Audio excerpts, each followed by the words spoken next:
నమస్కారం సామాన్యుడి న్యూస్ కి స్వాగతం. పొగాకు రైతులు ఆందోళన చెందాల్సిన అవసరం లేదని, పండించిన పంటను తప్పనిసరిగా కొనుగోలు చేస్తామని మంత్రి బీసీ జనార్దన్ రెడ్డి హామీ ఇచ్చారు.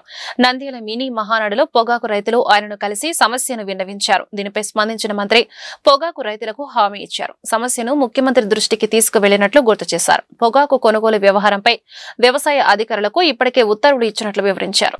పొగాకు సంబంధించినటువంటిది అక్కడ కేబినెట్ చర్చకు వచ్చినప్పుడు నేను ఫారూక్ గారు ముఖ్యమంత్రి గారి దృష్టికి తీసుకెళ్లాము.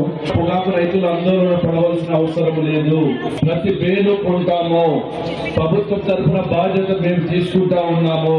వ్యవసాయ శాఖ అధికారి కూడా ఏవైతే పొగాకు కంపెనీలు ఉన్నాయో ఆ పొగాకు కంపెనీలను అందరినీ కూడా పిలిపించి వారు కూడా ఖచ్చితంగా కొంటామని చెప్పడం జరిగింది. కాబట్టి నాణ్యమైన పొగాకు లేకుండా వాళ్ళకు కొనడానికి వీలు కానిటువంటి పొగాకు తెస్తే కొద్దిగా ఇబ్బంది పడతారు. రైతులు కూడా నాణ్యమైన పొగాకు తీసుకెళ్ళండి. ఖచ్చితంగా 10 రోజులు ఎక్కువ తక్కువ అయినా కానీ కూడా ప్రతి పొగాకును కొంటాము. ఎవరు రైతులు అధైర్యపడవలసిన అవసరం లేదు. శ్రీకాకుళం జిల్లా సంత బొమ్మాలి మండలం నగిరిపెంటకు చెందిన మేజర్ మల్లా రామ్ గోపాల్ నాయుడు ప్రతిష్టాత్మక కీర్తి చక్ర పురస్కారాన్ని అందుకున్నారు. రాష్ట్రపతి ముర్ము చేతుల మీదుగా ఆయన పురస్కారం స్వీకరించారు. 2023 అక్టోబర్ 26న ఉగ్రవాదులు చొరబాటుకు ప్రయత్నిస్తున్నారన్న భారత గూఢచార సంస్థ సమాచారం మేరకు జమ్మూ కుప్వారా జిల్లాలో పాకిస్తాన్ నియంత్రణ రేఖ వెంబడి ఇతర సైనికులతో సోదాలు ప్రారంభించారు. అక్కడ ఇళ్లలో దాంకున్న 5 ఉగ్రవాదుల్లో 3 ఉగ్రవాదులను Ram Gopal Naidu point blank range లో కాల్చి చంపారు. మరొకరు తప్పించుకున్నాడు. అతని కోసం వెతుకుతుండగా మరో ఉగ్రవాది రామ్ గోపాల్ బృందంపై గ్రెనేడ్ విసిరాడు. దాని నుంచి చాకచక్యంగా తప్పించుకుని ఉగ్రవాదాన్ని మట్టుపెట్టి ఆపరేషన్ ముగించారు. దేశంలో 4 మాత్రమే కీర్తి చక్ర ప్రకటించగా వారిలో జీవించి ఉన్న ఒకే ఒకరు రామ్ గోపాల్ కావడం విశేషం. రామ్ గోపాల్ పురస్కారం అందుకోవడం పట్ల ఆయన తల్లిదండ్రులతో పాటు గ్రామస్తులు హర్షం వ్యక్తం చేస్తున్నారు. విజయవాడ విమానాశ్రయ విస్తరణ పనులు వేగవంతం చేయాలని ఎయిర్పోర్టు సలహా మండలి చైర్మన్ వల్లభనేని బాలశౌరి అధికారులను ఆదేశించారు.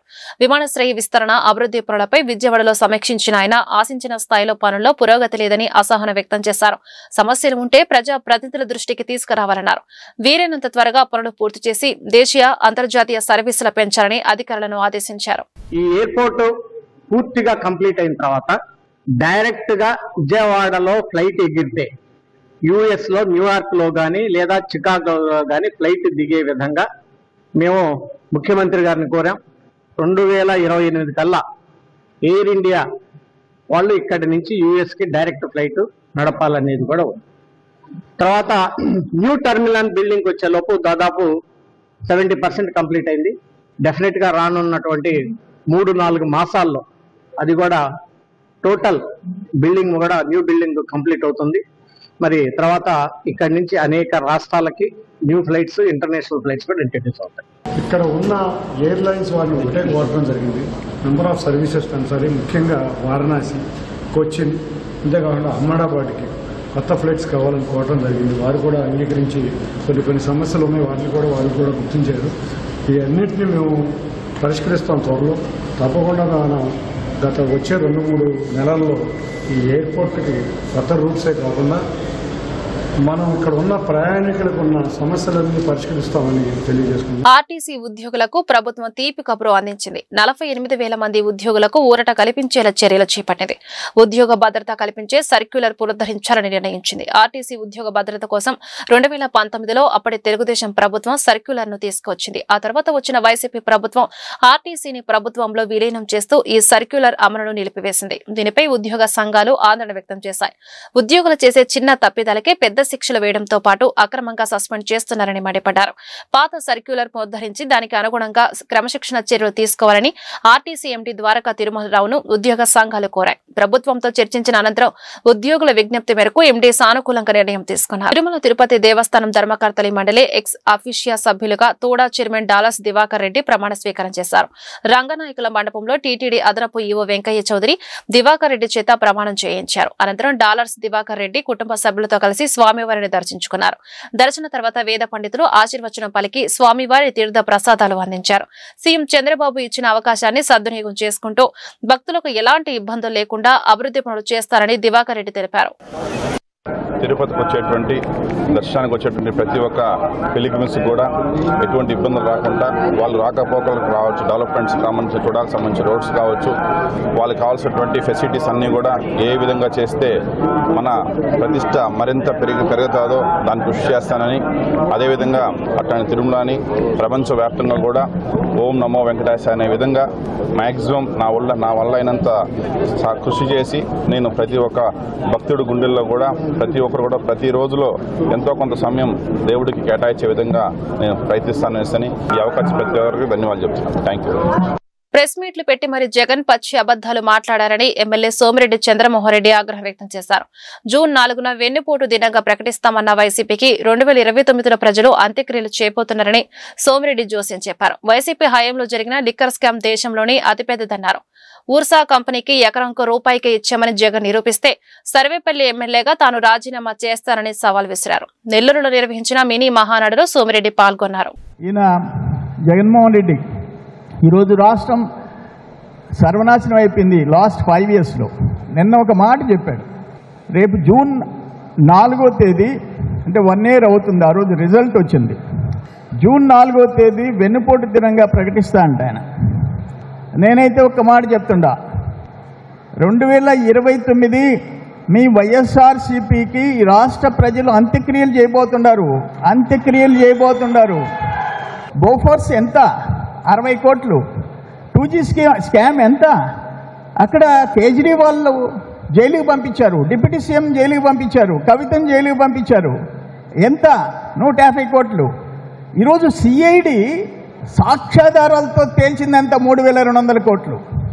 నేను చెప్పా, అయ్యా అఫీషియల్ సేల్స్ 3200 కోట్లు, 10,000 కోట్లు అవినీతి జరుగుందని చెప్పా. ఈరోజు వాళ్ళు తప్పించుకునే పరిస్థితి లేదు. ఇవన్నీ అక్కడ పెట్టి మనవల గురించి మాట్లాడటం. ఇంకొక మాట మాట్లాడినాడు, ఊర్సా కంపెనీకి విశాఖపట్నంలో 50 ఎకరాలు, ఎకరా 90 పైసలు ఇడ్లీ వడ అంటాడు. 50 లక్షలకి ఇస్తే 90 పైసలు రూపాయి ఇడ్లీ వడ అంట. పచ్చి అబద్ధాలు. ఒక ఫార్మర్ చీఫ్ మినిస్టర్గా నువ్వు చంద్రబాబు నాయుడు గారి గురించి మాట్లాడితే నేను ఒక్క మాట చెప్పా, ఆ యలహంక ఎమ్మెల్యే, యలహంక అంటే తెలుసు మీకు, ఆయన ఉండేది బెంగళూరులో, 29 ఎకరాలు, 1,10,000 అడుగుల ఇల్లు, అతి పెద్ద 1,000 కోట్ల రూపాయలు చేసే ప్రాపర్టీ. అక్కడ ఉంటాడు, శాసనసభకు రానంటాడు. అందుకని నేను ఒక మాట చెప్పా, అయ్యా రూపాయి కనిచ్చుంటే నేను సర్వేపల్లి ఎమ్మెల్యేగా రాజీనామా చేస్తా. 50 లక్షలు, 1 కోటి రూపాయలు కనిచ్చుంటే యలహంక ఎమ్మెల్యే వచ్చి రాజీనామా చేయి, సత్తా తేల్చుకుంటామని చెప్పా. సిద్ధమా అని చెప్పేసి జగన్మోహన్ రెడ్డి గారిని అడుగుతా ఉండా.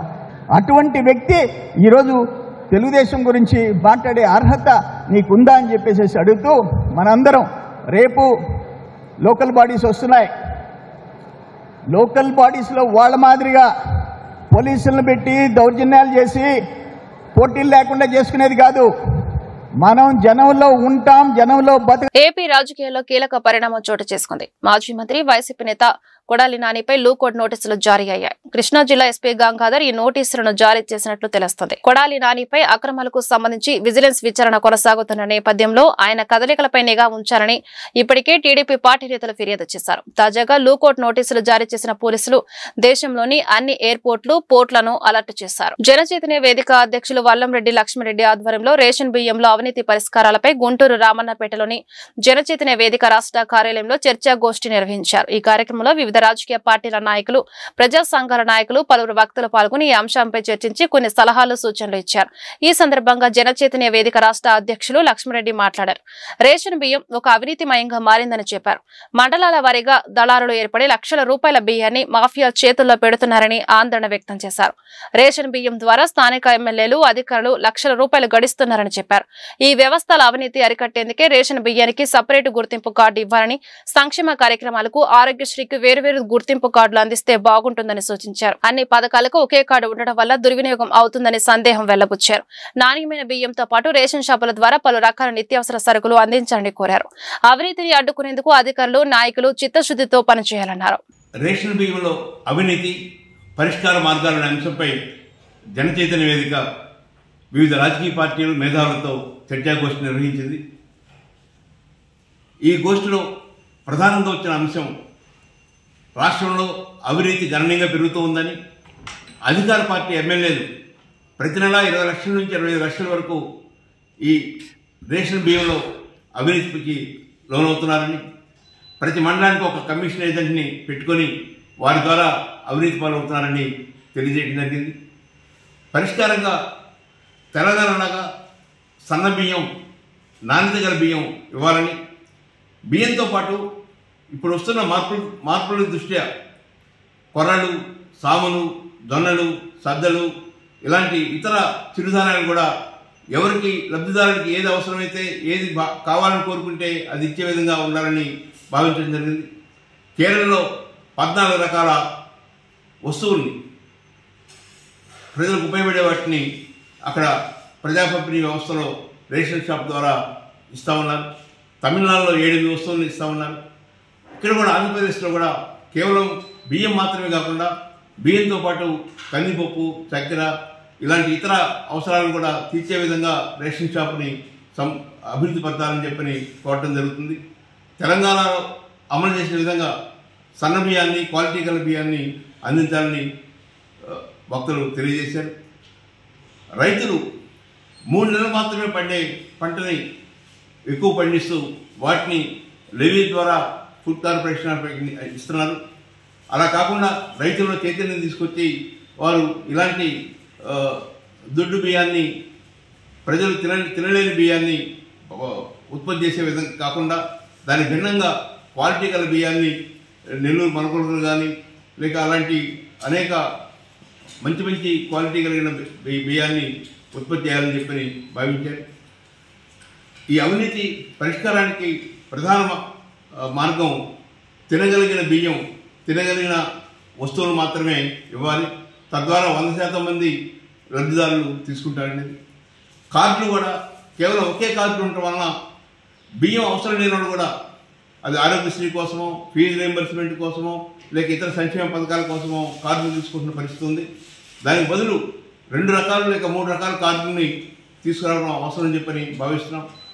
మాచర్లకు చెందిన చల్లా శివకుమార్, అతని కుటుంబంపై హత్యాయత్నం కేసులో నిందితుడిగా ఉన్న పాచర్ల మాజీ మున్సిపల్ చైర్పర్సన్ వైకాపా నేత తురకా కిషోర్ ప్రస్తుతం ఈ కేసులో గుంటూరు జిల్లా జైల్లో రిమాండ్ ఖైదీగా ఉన్న కిషోర్ 2 రోజుల పోలీసుల కస్టడీకి అనుమతి ఇచ్చిన మాచర్ల న్యాయస్థానం శుక్రవారం, శనివారం కిషోర్ను విచారించనున్న మాచర్ల పోలీసులు.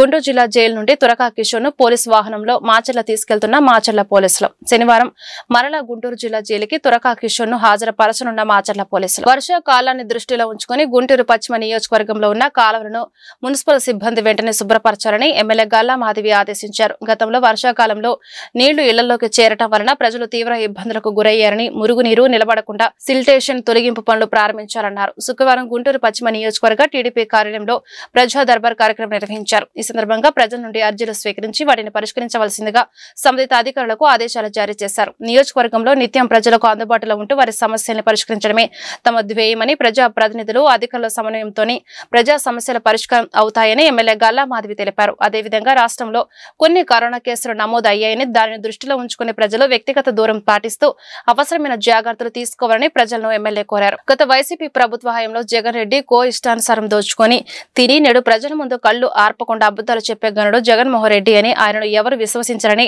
ఎమ్మెల్యే విమర్శించారు. రాష్ట్రంలో ఏ ఒక్క రైతు ఆత్మహత్య చేసుకోకూడదనే ఉద్దేశంతో ఒక ప్రణాళికబద్ధంగా ముందుకు వెళ్తున్నామని వ్యవసాయ శాఖ మంత్రి కింజారపు అచ్చెన్నాయుడు తెలిపారు. ఏలూరులో పర్యటించిన ఆయన కలెక్టరేట్లో ఉద్యాన పంటలపై అధికారులతో సమీక్షించారు.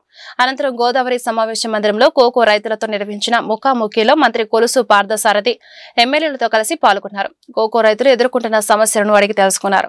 కోకో గింజలు కొనుగోలు చేసే కంపెనీలకు కుమ్మక్కై అంతర్జాతీయ మార్కెట్ ప్రకారం ధర చెల్లించకుండా రైతులను వేధిస్తున్నాయని రైతులు మంత్రి దృష్టికి తీసుకొచ్చారు. దీనిపై కంపెనీలతో మాట్లాడిన మంత్రి అచ్చెన్న ఈ ఏడాది రైతుల వద్ద ఇప్పటివరకు ఉన్న మొత్తం కోకో గింజలు కొనుగోలు చేసేలా వారిని ఒప్పించారు. ఇకపై కోకో రైతులు ఇబ్బందులు పడకుండా వచ్చే ఏడాది నుంచి ప్రత్యేకమైన చట్టం తీసుకువచ్చి అంతర్జాతీయ మార్కెట్ ప్రకారం ధర వచ్చేలా చూస్తామని రైతులకు మంత్రి అచ్చెన్న హామీ ఇచ్చారు. మాటలైతే గత ప్రభుత్వంలో విపరీతంగా చెప్పారు. 3,000 కోట్ల రూపాయలు మార్కెట్ ఇంటర్వెన్షన్ ఫండ్ పెట్టాం, రైతుకు మేలు చేస్తున్నామని చెప్పారు. నేను అధికారంలోకి వచ్చిన తర్వాత ఎంత ఖర్చు పెట్టారో చూస్తే గుండు సున్నా. అధికారంలోకి వచ్చిన తర్వాత మొదటి సంవత్సరం 10 మాసాల్లో 140 కోట్ల రూపాయలు ఇంటర్వెన్షన్ ఫండ్ పెట్టాం. అందులో 80 కోట్లు ఖర్చు పెట్టాం. గత 2 మాసాల నుంచి ఈ జిల్లాలో కోకో మీద చాలా ఇబ్బందులు వచ్చాయి.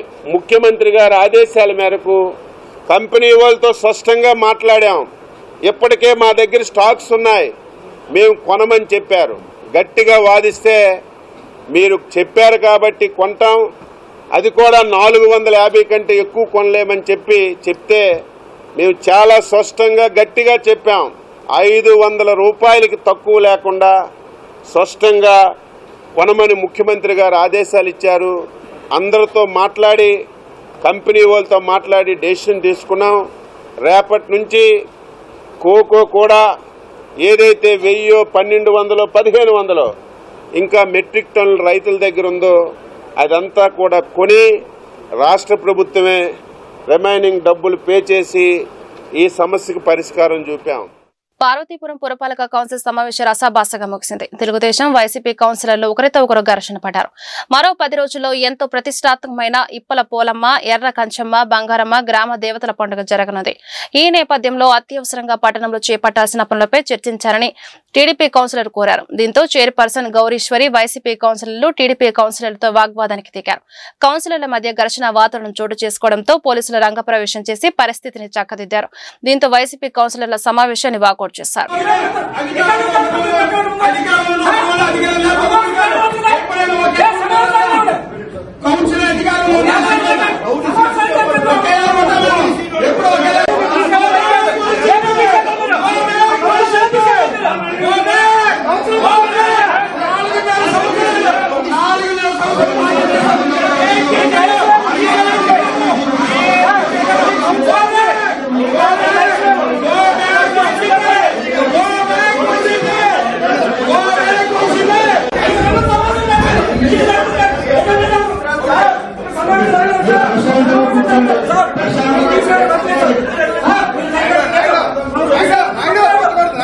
ఈరోజు పార్వతీపురం మున్సిపాలిటీలో ఒక బ్లాక్ డే కింద చెప్పాల్సిందేనో కరెక్ట్గా ఇంకా 10 రోజులు కూడా లేదు. మన ఊర్లో ప్రతి 3 సంవత్సరాలకి అంగరంగ వైభోగం జరుపుకునే ఇప్పలపోలం తల్లి పండుగ, ఎర్రకంచమ్మ తల్లి పండుగ, బంగారం తల్లి పండుగ. ఈ పండుగ కావాల్సిన అభివృద్ధి పనులు, మంచినీటి సమస్య, సిల్ట్ తీయడానికి, వేస్ట్ మన ఎత్తడానికి ప్రధానంగా ఈరోజు ఎజెండాలో పెట్టడం జరిగింది. ప్రజలకు మంచినీటి ఇబ్బంది ఉంది, అందరికీ తెలిసిందే. చెత్త విషయం తెలిసిందే, కాలువల విషయం తెలిసిందే, పండగ విషయం కూడా తెలిసిందే. ఇది పెడితే ఓన్లీ బడ్జెట్ సమావేశం తప్ప ఈ సమావేశం నేను చేయను అని చెప్పి రాజకీయం చేసి, నేను మాత్రం వైసీపీ చైర్మన్ అని చెప్పి ఆ చైర్మన్ కున్న పదవిని మరీ దిగజార్చారు. ఇప్పుడున్న న్యాయ పరిధిలో మద్యం కుంభకోణంపై వెలుగు చూస్తున్న వాస్తవాలు చూసి జగన్ ఓరవలేకే అక్కసు వెళ్లగొక్కుతున్నారని తెలుగుదేశం నేతలు మండిపడ్డారు. కూటమి ప్రభుత్వంలో పారదర్శకంగా మద్యం విధానం అమలు చేస్తున్నామని చెప్పారు. పరిశ్రమలకు భూ కేటాయింపులపై జగన్ చేసిన విమర్శను తిప్పికొట్టిన నేతలు వైసీపీ హయాంలో పారిశ్రామికవేత్తలు ఏపీని వదిలి పారిపోయిన విషయం గుర్తులేదా అని నిలదీశారు. విజయసాయిరెడ్డితో టీడీపీకి ఏ సంబంధమన్న నేతలు జగన్, సాయిరెడ్డి ఓ జైలుగూటి పక్షులు కాదని ప్రశ్నించారు. ఐఏఎస్ల నిబంధనలకు విరుద్ధంగా ఎవరికి మేలు చేసి జైలుకి వెళ్లారో ప్రజలందరికీ తెలుసన్నారు. అనవసరమైన విమర్శలు మానుకోకపోతే తగిన రీతిలో ప్రజలే బుద్ధి చెబుతారని స్పష్టం చేశారు. గారు తన అస్తిత్వాన్ని కాపాడుకోవడం కోసం ఉన్నవి లేనివి కల్పించి మాట్లాడేటువంటి ప్రయత్నం చేస్తా ఉన్నారు. అమరావతి మీద విషం చిమ్మడానికి, జరుగుతున్నటువంటి అభివృద్ధిని అడ్డుకోవడానికి, పారిశ్రామికవేత్తలు ఈ రాష్ట్రానికి వస్తుంటే భూములు ఇస్తుంటే దాన్ని వాళ్ళని భయపెట్టడానికి, తను ఇన్వాల్వ్ అయిపోయినటువంటి లిక్కర్ మాఫియాలో వెలుగులోకి వస్తున్నటువంటి నిజాలను కప్పిపుచ్చడానికి ఈరోజు ప్రజల దృష్టిని మరల్చేందుకు ప్రెస్ మీట్ పెట్టినట్టుగా కనపడతా ఉంది. లా అండ్ ఆర్డర్ గురించి జగన్మోహన్ రెడ్డి గారు మాట్లాడితే ఎట్లండి? రాష్ట్రంలో గతంలో లా అండ్ ఆర్డర్ మీ పాలనలో లేనందువల్లనే మిమ్మల్ని 11 స్థానాలకు దించారు. కొత్త బ్రాండ్లు ఏం లేవే, ప్రజలు కోరుకున్నటువంటి బ్రాండ్లు ఇవాళ అమ్ముతున్నారు. బూమ్లు, జూమ్లు, ప్రెసిడెంట్ మెడల్లు, ప్రజలకు ఆరోగ్యానికి హానికరమైనటువంటి బ్రాండ్లు రావు. 56 ఎకరాల 36 సెంట్లు, ఎకరా 50 లక్షలు ఉర్సాకి ఇచ్చింది. అడుగుతున్నా నేను తమరిని, ఇది కన్నా రూపాయికి ఇచ్చుంటే, ఇడ్లీ వడ రేటుకి ఇచ్చుంటే రాజీనామా చేస్తా. తమరు ఎల్హంక నుంచి వచ్చి పులివెందులకు రాజీనామా చేయండి, ప్రజల తీర్పుకు కూడా ప్రిపేర్ అవుతాం. అంటే ఇంత పచ్చి అబద్ధాలు తమరు చెప్తే, తమరు అసలు వ్యవస్థల్ని 14th ఫైనాన్స్ పంచాయతీల్ని కూడా ముంచేసిన వాళ్ళు మీరు. తమరు ఆర్థిక వనరుల గురించి, ఆర్థిక వ్యవస్థ గురించి నువ్వు మాట్లాడతావా? విజయసాయి రెడ్డి గారు చంద్రబాబు నాయుడు గారు తొత్తయ్యాడని. నువ్వు A1 ఆయన A2, మీరిద్దరు జైలు మేట్లు. అన్ని సంబంధాలు మీ ఇద్దరికి ఉన్నాయి. ఎవడికే సంబంధం? రాజ్యసభ అమ్ముకున్నాడు అన్నాడు, ఆయన అమ్ముకున్నాడు, నువ్వు అమ్మిచ్చావు. IAS IPS జైలు పంపుతున్నారన్నారు. పాపం వాళ్ళ కర్మ.